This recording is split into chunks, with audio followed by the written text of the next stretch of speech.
Another day, another hike. I hope you guys like these vlogs that I do. Oh my God, Ellie. Okay. I hope you guys like these vlogs that I do hiking. I just get inspired. Also, nobody's around, which is also kind of scary. Like I should get bear spray, but anyways, whatever. I never want to hurt a bear. But anyways, welcome to this beautiful Sunday. The background noise is just the stream down there. So you're welcome, okay? I just did a really long prayer. And what came to me in the prayer was rebirth and death.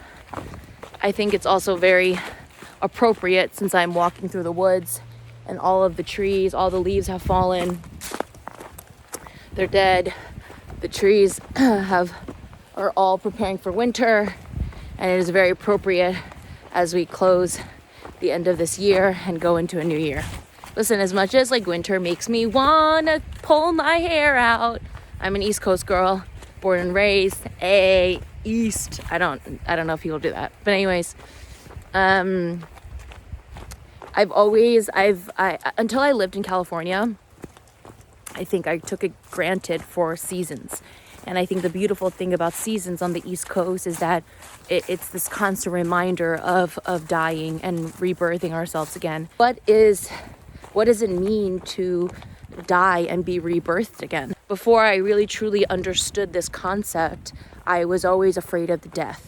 You know, the death is uncomfortable. It's scary. Nobody wants to die. You know, that's why most people will never take this journey into really understanding who they are on a level of wholeness, because they are afraid to die, which means they are afraid to look at the parts of themselves that are in the shadows.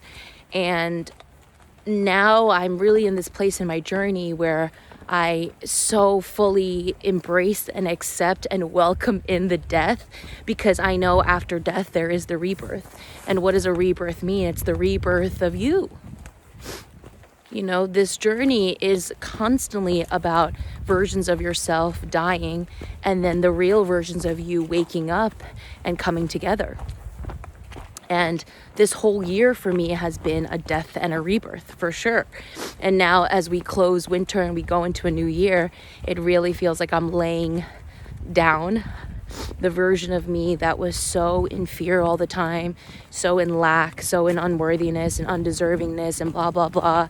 And I feel like I'm just ready to bury her, say goodbye to her, and really give birth to this new version of me that is so pristine and beautiful and brave and strong. And if you relate to this and you resonate with this, shout out to you, because you did it. You keep walking into the fires, you keep taking risks. I want to live my life constantly in expansion mode. You know, I had a friend say to me, "Oh, I'm good. I never want to make friends outside of like the friends that I have right now." And you know, he's had these friends since he was like 3, and which is fine, which is great. One of my best friends I've had since I was 3 too. But when you don't break out of your bubble, spiritually, mentally, emotionally, physically, you will never see what's on the other side. You will never be expanded through conversations, through people's journeys, through people's stories. You'll be in a loop where you do the same thing over and over and over again. And maybe for some other people that really works, but for me, no, thank you. I'm good. No, thank you. Okay. To constantly be rebirth. That's why, like, even me moving into nature, you think this was easy? Huh? No, it's not. But I know that the moment that I, let go, right, of the need or my ego telling me that I needed to stay where I was, and I went and I followed my intuition, was the moment that I also died. You get what I'm saying here? Every time you do something that is out of the ordinary, that is out of your bubble, that is something that you've never done before, there is a version of you that is dying. That's why we grieve. That's why we cry. That's why we wail and scream and kick and punch, because when you let go of things, your body is also releasing all of those things. You get what I'm saying here?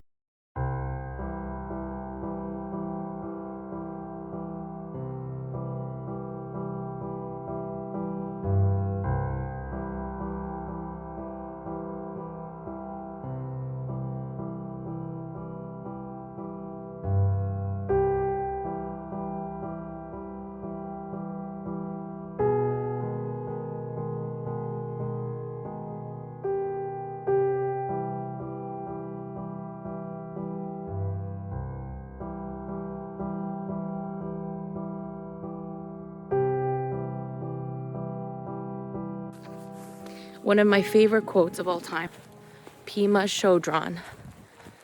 She wrote this book called When Things Fall Apart. I still haven't finished it, but I've read half of it. It's one of my favorite books. But this quote stuck with me, and it's not her quote. She doesn't know who said the quote, but I always think of like she said it. But anyways, this is the quote. Only to the extent that we expose ourselves over and over to annihilation can that which is indestructible be found in us. You hear the birds? They agree with that quote. All right, let me say it again.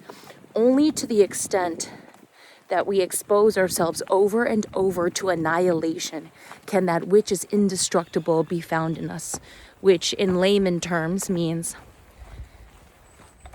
only when you are willing to die over and over and over again can that which is indestructible, which is you, your soul, right, your will, only in the death and the rebirth can you find that whoosh inside of you. And that whoosh inside of you is indestructible. And that quote really stuck with me. Y'all, you gotta stop hanging on to this version of you that you think is the real you. If you haven't been down your healing journey, all you're comprised of right now is all of the trauma, the pain, societal programming, everything. That's who you are. You've built yourself off of trying to be good enough for this world. And now you are dismantling that so you are good enough for you. Fuck everybody else. I mean, love. You know what I mean? But you don't need to be anything other than who you really are. And now this journey is about finding who you really are. And in doing so, you gotta die over and over and over again. Because the rebirth is magical. You ever meet somebody and they're on their journey and they speak about it, or they're emanating this kind of energy and light that just draws you in? You know what I mean? Before my journey, I used to look at people like that and I used to be like, how? I don't understand. And now I'm like, I understand. Because I choose to die over and over again. So for those of you out there who are like, yeah, but Ellie, I'm so scared. Look at the fear. In the fear, you will find your strength. When you walk through it, you will become a version of you that you weren't before you took that leap. When I quit my 9-to-5 job, literally, this is way before I was waking. This was in 2011. When I quit my 9-to-5 job, everybody was like, what are you doing? I had $1,000 in my bank account. I was like, I'm just going to make this work because I know how right this is for me. And I took the leap of faith, and I was scared of not being able to pay my bills or not being able to provide for myself. Yo, I provided for myself. I did it all. I busted my ass. And through that fire, I learned resilience. I learned how strong I am. I learned that I can make anything possible. Truly.